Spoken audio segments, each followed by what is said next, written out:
Ito guys, nagkakas ng kawayan ng asawa ko at talagang murang dingding ito aming ginawang kusina. Yan po yung mga kinuha namin kahapong kawayan. Kanya na pong kinakayasan ng maidingding. Wala pa pong dingding ito.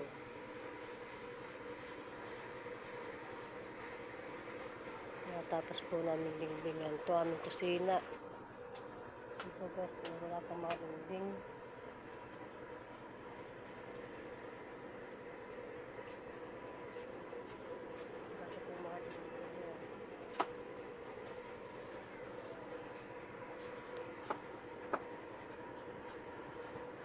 Wala pang mga dingding. Kaya po kami kahapon nanguha ng kawayan na mga pandingding. Ito guys.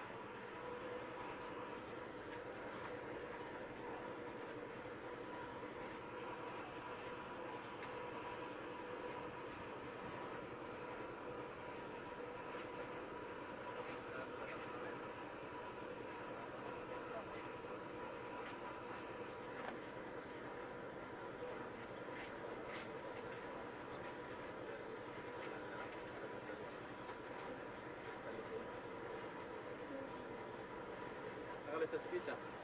Oo.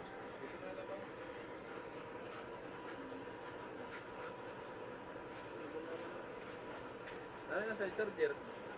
Now. Ay kuya.